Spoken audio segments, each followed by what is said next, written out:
अस्सलाम वालेकुम स्टूडेंट, आज हम स्टार्ट करेंगे chapter number 6 work and energy का topic number 6.4 and it is potential energy. Potential energy, so energy basically क्या होती है? Ability to do work. हमारे पास जो भी सलाहियत हो काम करने की, we called it as a energy, ठीक है। एंड पोटेंशियल एनर्जी क्या होगी? जिस तरह काइनेटिक एनर्जी हमारे पास बॉडी की मोशन की वजह से आती है, इसी तरह कोई ना कोई ऐसा फैक्टर ज़रूर है जिसकी वजह से हमारे पास पोटेंशियल एनर्जी भी आती है। अब हम उस चीज़ को डिस्कस करेंगे कि कौन सा ऐसा फैक्टर है जिसकी वजह से हमारे पास पोटेंशियल एनर्जी आती है एंड फर्दर उस पोटेंशियल एनर्जी से क्या क्या काम हो सकते हैं एंड देन उसका फॉर्मूला क्या होगा। सो जब बॉडी रेस्ट कंडीशन में हो, ठीक है, कोई भी बॉडी लाइक एक एप्पल ही हम ले रहे हैं, ठीक है, जो कि इस तरह ट्री के साथ अटैच हुआ है, इसको यहाँ पे ड्रॉ कर लेते हैं, ठीक है। ये एक एप्पल है जो कि अटैच हुआ है ट्री के साथ। ये इस टाइम किस कंडीशन में है? It is at rest condition, ठीक है। अब रेस्ट कंडीशन में था क्योंकि वो इक्विलिब्रियम पोजीशन में था एंड वो मूव नहीं कर रहा था या ऐसा कुछ नहीं हो रहा था कि जो है ये एप्पल फॉल करके दोबारा से उसके साथ अटैच हो गया, ऐसा बिल्कुल नहीं था। इट मीन्स कि ये रेस्ट कंडीशन में हमारे पास पड़ा हुआ है, ठीक है। अब इस रेस्ट कंडीशन में भी एक कोई ना कोई ऐसी इसके पास एनर्जी ज़रूर है जिसकी वजह से ये फर्दर ऑन वर्क डन करने के काबिलियत रखता है, ठीक है। इसके पास इतनी एबिलिटी है कि वो कोई काम कर सकता है और it is only due to some energy, क्योंकि जब तक हमारे पास एनर्जी नहीं होगी हम कोई भी काम को परफॉर्म कर ही नहीं सकते। सो अब क्या है कि ये ग्राउंड है, ठीक है। ग्राउंड से एप्पल सम हाइट पे, ठीक है, कुछ हाइट पे एप्पल प्रेजेंट है। अब जब एप्पल की हमने एग्जांपल देखी हुई है कि एप्पल जो है वो फॉल कर जाता है, ठीक है। एप्पल के ओब्वियसली जब वो पक जाता है तो क्या होता है, वो गिर जाता है या सम टाइम फोर्स लग रही होती है इतनी ज़्यादा, हम उसको खुद जो है वो तोड़ लेते हैं, तो उसको फोर्स लगी, ठीक है। एंड हम लोग सिर्फ अभी ये केस ले रहे हैं कि वो अंडर द ग्रेविटी जो है वो फॉल करके। अब इसके ऊपर जो फोर्स लग रही है डाउनवर्ड जो एक्ट कर रही है, दैट इज इट्स वेट, ठीक है। अब इसके ऊपर वेट एक्ट कर रहा है जो कि किसके इक्वल होता है? mg के। इट मीन्स जो अर्थ है उसकी ग्रेविटेशनल फोर्स एप्पल को डाउनवर्ड अट्रैक्ट कर रही है, ठीक है। अब जब वो डाउनवर्ड अट्रैक्ट कर रही थी और फोर्स जो है एप्पल टूट गया था, अब वेट की वजह से वो डाउनवर्ड आएगा। इट मीन्स उसके ऊपर फोर्स लगी वेट की, ठीक है, एंड उसने डिस्टेंस कवर किया h या s डिस्टेंस कवर किया, डिस्प्लेसमेंट कवर किया या डिस्टेंस। इट मीन्स यहाँ पे क्या हुआ है, फोर्स भी लगी और उसकी डायरेक्शन में ही, फोर्स की डायरेक्शन डाउनवर्ड थी, उसी डायरेक्शन में डिस्प्लेसमेंट कवर हो गया। इट मीन्स यहाँ पे वर्क डन हुआ, ठीक है। एंड वर्क डन क्या होता है कि जब फोर्स लग रही हो एंड बॉडी उसी डायरेक्शन में डिस्प्लेसमेंट कवर करे। अब हमारे पास एनर्जी का कॉन्सेप्ट आ गया। एनर्जी क्या होती है? Ability to do work, ability to do work. और हमने यहाँ पे क्या देखा कि वर्क डन हुआ है। इट मीन्स यहाँ पे एनर्जी भी प्रेजेंट है क्योंकि ये वर्क डन किसी ना किसी एबिलिटी की वजह से हुआ है। अब यहाँ पे जो इसकी हाइट की वजह से जो एनर्जी प्रेजेंट थी, that is basically the potential energy, ठीक है। सो पोटेंशियल एनर्जी क्या होती है? It is possessed by the body due to height. So kinetic energy motion की वजह से होती है एंड पोटेंशियल एनर्जी हाइट की वजह से होती है। सो पोटेंशियल एनर्जी की हमारे पास डेफिनेशन इस तरह से आएगी कि it is the energy which is possessed by the body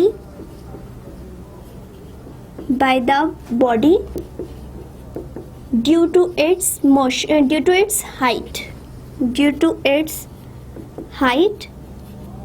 is called potential energy। Potential energy. अब कोई बॉडी रेस्ट में भी है और वो सम हाइट पे है, ठीक है, जब भी वो हाइट में होगी एंड इवन वो रेस्ट में भी हो तब भी उसके पास पोटेंशियल एनर्जी ज़रूर मौजूद होगी, जिसकी वजह से वो further on work done perform कर सकेगा। अब इसी तरह यहाँ पे तो हाइट की वजह से जो है ग्रेविटेशन पोटेंशियल एनर्जी थी, सो हाइट भी यहाँ पे प्रेजेंट थी एंड फोर्स जो लग रही थी दैट वाज ग्रेविटी। तो इस केस में हम पोटेंशियल एनर्जी को नाम देंगे कि it is the gravitational potential energy. Potential energy किस वजह से आ रही है? ग्रेविटी की वजह से, ठीक है। हाइट है तो हाइट में ऑब्वियसली ग्रेविटी का फैक्टर ज़रूर शामिल होगा। It means gravitational potential energy हमारे पास एप्पल में स्टोर हुई है। इसी तरह से अगर हम बो देखें एंड इस तरह से एक एरो देखें तो इस एरो ने आगे मूव करना होता है, ठीक है।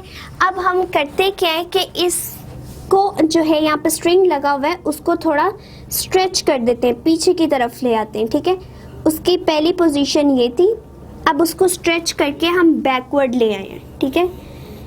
जब बैकवर्ड लेके आएंगे तो यहाँ पे क्या होगी?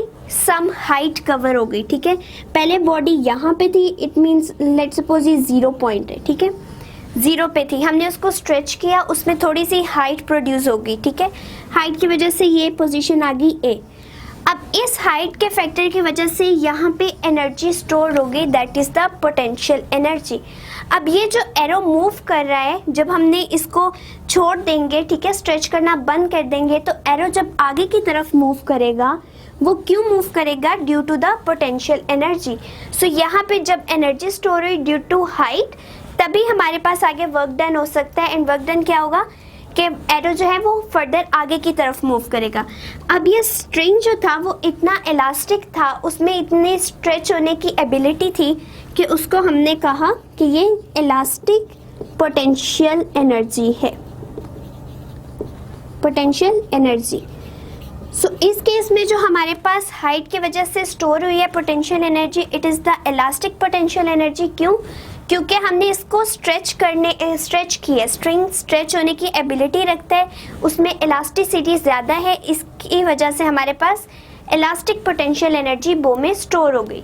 इसी तरह से अगर हम लोग देखें कि हमारे घर में जो वाटर टैंकर्स पड़े होते हैं, ठीक है, जो हाइट पे हमने रखे होते हैं, घरों की छतों पे यूँ टैंकर्स रखे होते हैं जिनमें पानी को स्टोर किया जाता है, ठीक है, वाटर स्टोरेज टैंक, ठीक है। अब क्या होता है, इसको सबसे हाइट पे रखा गया होता है। हाइट पे क्यों रखते हैं? लेट्स सपोज अगर आपका ये है घर, ठीक है, तो उसकी छत पे जो है वो वाटर टैंक रखा जाता है। एंड वाटर टैंक में क्या होता है? वाटर जो है हम स्टोर करते हैं, वाटर स्टोर करते हैं। अब यहाँ से देखें, ये थी ग्राउंड, ठीक है, एंड वाटर टैंकर क्या है? सम हाइट पे, सम हाइट पे है, इट मीन्स उसके अंदर पोटेंशियल एनर्जी स्टोर हो रही है।